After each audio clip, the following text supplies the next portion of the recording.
This is Lauren. This is Trey. And this is the Partnership Podcast. All right. Welcome back. Okay, back. This is the second half of, what's it called again? Off Campus. Straight sex hockey show. That's what we call it. I was just, before we closed out the last one, I was starting to talk about the straight male conversations that we got to witness on this one. And another one of them that I really liked is when the blonde character, Trey and I are great with names, is talking to the other guy who had been in the car ride with them for that long time when they had the musical theater moment. Mm-hmm. That was a highlight. A lot of theater nerds in this thing too. Oh, this God. Is theater nerdery. Yep. Trey got to hear me a lot of theater launch nerds. in, and he was like, "Oh, you know all of this," and I was like, I knew you knew I all knew this. all of this. I knew you knew all that. Okay. Yeah. I know who Luther Burden is. You know who, Funny Girl, the songs in that. Good job. Yeah. Way to make a musical theater reference. Mm-hmm. Do you know who Malik Neighbors is? No. Okay. No, I don't. I don't love you as much. Can't you tell asymmetry? We're just different. Oh. I enjoyed when he was having that conversation with him of like, I'm Six Flags. And he was like, I don't know what that means, but I do know you have feelings for her. I want to say her name's Allie. I know, and you should tell her. And they had a beautiful conversation about vulnerability and telling her and expressing that. And it was beautiful. And I just thought, yes, please, more of these conversations that center bravery. And yeah, let's talk a little bit about that though, because my clients and I talk about this. It's good to want. It's good to put our wants forward, but in our language, we would talk about putting that one forward into the third domain. And it is scary because we don't know how the other person's going to respond. We don't know their wants. Shit, let's do an exercise. Okay. Can we? Sure. Okay, where you're going to be the blonde hockey guy and I'm going to be the woman. Okay. And we've been having a fling for like 3 weeks now. And you want more than kind of casual hookups. Okay. How do you put that? You're saying put it into the third domain, so don't put it into mine. Right. You put it into the ether. Mm-hmm. Go ahead. Hey, sexy. I've been really enjoying everything we've been doing for the past 3 weeks. And I'd like to update you on where I am emotionally and mentally. How does it feel to you if I share some of that? Sure. I want you to know that when we got into this, we had both shared that we were looking for casual. We talked Six Flags. We talked ride. We talked no strings. We talked all of these things. And I want to respect that that's what we had originally agreed upon. That was our original agreement. So I want you to know that off the bat. I have noticed in myself a wanting for more. And I would like to put that on the table. It's something I'm noticing that I want. And you deserve to know that I have changed. I want more with you. And you get to decide if you want more too. And if you don't, that is perfectly okay because that's not what we originally agreed upon.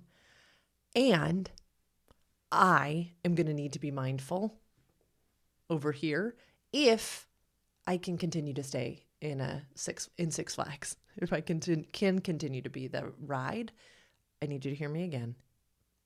You did nothing. You asked for casual. Yeah. And I've got feelings. And I knew it might be uncomfortable, but I needed to share. I needed to update you because things have changed. And what I had originally said I could provide for you, I can't do anymore. That's out here. Yeah. Now I want to ask you, do you want to respond now? Do you want to respond later? Do you want a moment to let it sink in? Can I have some time? Sure. Do you have a timeline? Well, why don't we say by end of the week? What's that, like 4 days? Mm-hmm. Yeah, I can do that.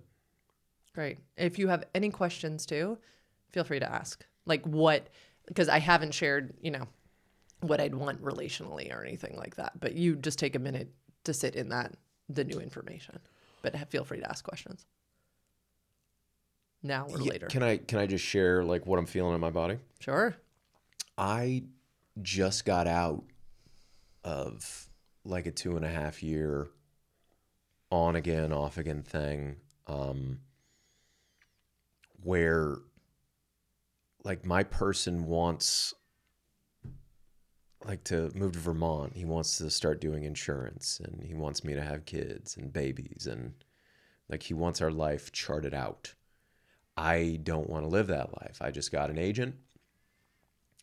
I dream of performing in New York and in LA. So what I'm doing right now is I am kind of rediscovering my true independence. So the thought of being committed is overwhelming to me right now.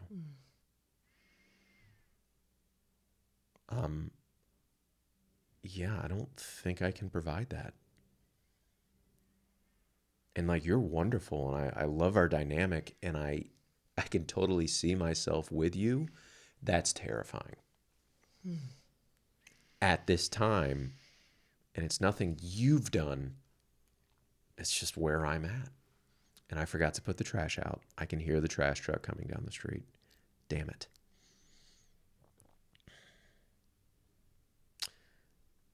How many times have we mentioned trash truck on this podcast? I love the thought of someone in Thailand being like, Trey didn't take the trash out again. I love the idea that most people must equate that we get our trash picked up on Monday mornings, East Coast time, because that's when our podcast comes out, and it's not. Yeah, this is Wednesday. This is a little inside baseball. It's Wednesday right now. Okay, all right. So I can't. I don't. It's terrifying. Yeah. No. I can't. Thank you so much for sharing that. I want you to chase your dreams. You have so much potential. You are so talented. You need to chase your dreams. Scene. How do we respect someone else's no while also respecting that we feel disappointed, that we didn't get what we wanted? We were just talking about this morning too. You were like, I know, I'm working this in. Increasing our own understanding of our own inherent worth and value is always beautiful life work. Of understanding how good it is to want. Of surrounding ourselves with as much goodness and as much reassurance as we possibly can that we are incredible human beings. Because, yes, in this world, there are going to be times where something that we want is not something that another wants to provide. And it can feel like rejection. It can feel like reinforcement of a narrative or a story that we've believed that we don't get good things, or that we're kept from something, or that somebody else controls our pleasure, or that all of these things that Trey and I know well. I hope you're watching his face. When that is not what the other person is seeking to do, they are usually seeking to solidify a limit or a boundary, an extent to which they are not willing to go, an interest that they do not share. And yet, I deeply believe, because we all crave connection so much, when somebody says, no, I'm not interested in that thing, it feels like a threat to connection, to humanity. I get it. So I would just say our constant work, and you and I have been having these conversations a ton, is in how do I reassure this body, this mind, these genitals, that I am whole, that I am not broken, that I am not needing another to give me the validation that my wants are good. That's not their job. It can be an invitation, it can be an offer, it can be a request. It doesn't get to serve as validation. And I am saying this with passion and gusto because this is my work. right now is, oh my God, in what ways have I been projecting onto Trey this idea that he is the solution to my lack of wholeness? This is life work, my friends. And it's important stuff because others get to stand in their limits. I get to stand in my limits. You get to stand in your limits. And those get to appear all over the place and get to be constantly evolving. But it does not mean that your wants and desires are anything less than celebratory. Does not mean that I am too much or that I have to give. It doesn't mean all of these things that we have been conditioned by society or families of origin or religion or, abusive parents or past traumas. It's scary. And it is lifelong work because relationships, especially romantic ones, are the closest thing to our original caregivers because we are seeking safety often in these spaces. We are seeking to be known in a way that only our families of origins knew us. And that is a level of vulnerability that's really hard to replicate outside of a romantic relationship. And it gets to be life work. What's going through your mind? Oh no, I was listening. It was great. Just being present. I was just listening. I think there's a myth out there that once you get into a relationship, this work has to stop. This work is done. Fucking Christ. We're here to bust that myth. There's so fucking much. And then it's like, then the real shit. Like, this is what they say in the NFL. Like, it's hard getting there. It's hard staying. It's even harder staying. Like, you want minimum wage to be $1 million a year. It's hard staying. So, yeah. It would be easier. Well, I don't know. So it wouldn't be easier to separate. I think a lot of us spend our lives seeking partnership because Hollywood has fed us, right? This happily ever after, this idea that partnered life is better. It's lovely. Highly recommend. There's a lot of privilege. There's a shit ton of privilege. There's tax privilege in the United States. There's like gargantuan levels of privilege.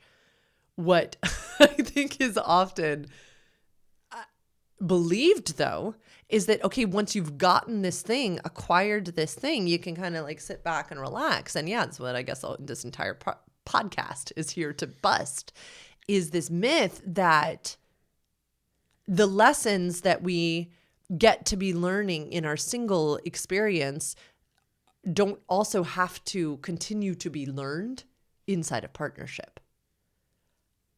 We can so easily become entrapped in old stories. Still. This is a more difficult version of life. This is also a much more joyous version of life than I've ever experienced. How is it more joyous? I got you. And I got the baby, and we have our community, and we get to do things together, and we get to rely upon each other, and we get to be vulnerable, and we get to take care of each other in sickness, which is really hard for both of us. And we get to learn new tools, and then we get to practice them. So it's not just theory; we get to put them into practice. Like what works for us, what doesn't. The sex is nice. And bonus. Bone. Yes. Oh my God. Should we tell them about the joke? No. No. It's too inside. It's too inside. It's too inside. long. We're going to try to tell it. It's not going to be funny. Then we're going to be like, fuck, fuck, fuck. We're going to get in our own heads. Fuck, fuck, fuck, fuck, fuck. You saying that brought me back to off campus again. Do you remember the breakup moment where he's afraid of becoming his father? Mm-hmm. And he says... His father is a very abusive man. And most likely has CTE from hockey. Yeah. And, I mean...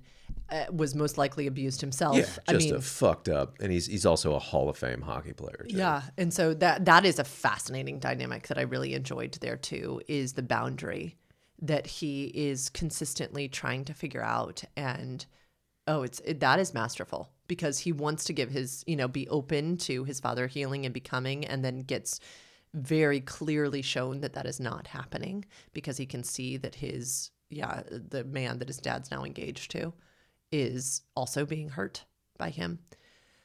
The woman that his Yeah, dad's now engaged. You said man. Oh, sorry. There's no gay sex in this thing, which pisses me off. Yeah. Zero softcore gay sex porn in this. So unfortunate. Terrible. What are we supposed to do? Watch hockey? Yeah. Go ahead. Anyway, there's that moment in the parking lot where they're having the breakup. Yeah. And he Lauren, he gets on the it's better off alone bus. Yeah. And says, I might hurt you. I might be too much for you. Sure. And so takes himself out of the equation, which felt very reminiscent to my patterns of hopping on the metaphorical bus and saying, I'm going to take me and my problems and my shit, and I'm going to take them away from you because I don't want to hurt you. And that is a very natural safety-seeking choice. It truly is, because we don't want to repeat the patterns of our parents. And as Trey was saying, when we're wounded in relationship, we heal in relationship. And one of the greatest joys of chosen relationship, not compulsive relationship, is getting to witness one another heal and grow and become, and getting to repattern and kind of blow up these generational curses and say, no, it stops here. It stops here. We've been really into this phrase, little bit, got a little bit better, got to improve just a little bit. And that's been so fun for me over these past few weeks, where we've been like, I see that a little bit better. Because we get to. These stories don't get to rule our lives. And I deeply believe that we learn the things we're supposed to learn when we're supposed to learn them. I don't know why.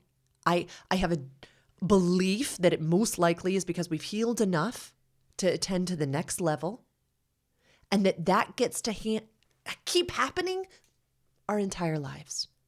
And so this idea of, right? And I think Trey shared it a couple of episodes ago. Like, he has a deep fear that some of these, he will always be paying the consequences of my dad's wounding to me and my first husband's wounding to me. That is a fear that sits in his body. Thank you for sharing that. And I think that with every rendition of me that heals a little, I have more capacity to go a little deeper and heal a little more in my woundedness. And I don't know about you, I won't speak for you, but it is one of my greatest joys on earth to see you heal and expand a little bit more, deepen, have more nuance, go to curiosity faster. I mean, if we were to watch old tape, I think we'd laugh out loud of, like, even Dishgate, the dishes in the sink type of thing. That wouldn't even happen in this time. Your body wouldn't even go there because your window of tolerance has expanded so much more. It is one of the greatest joys to witness somebody do the work in relationship, because they feel safe enough to do that work. And it's awesome.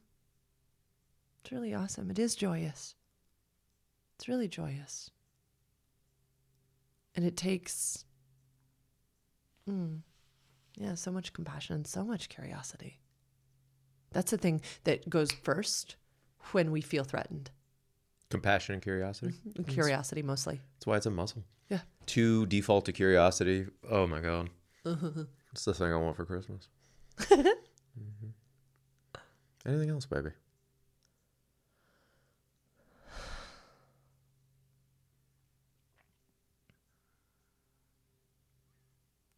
I highly recommend watching shows like this, watching Heated Rivalry, watching Off Campus with your romantic partner.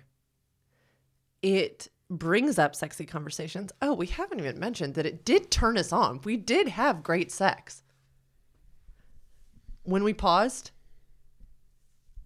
we paused right before the orgasm episode.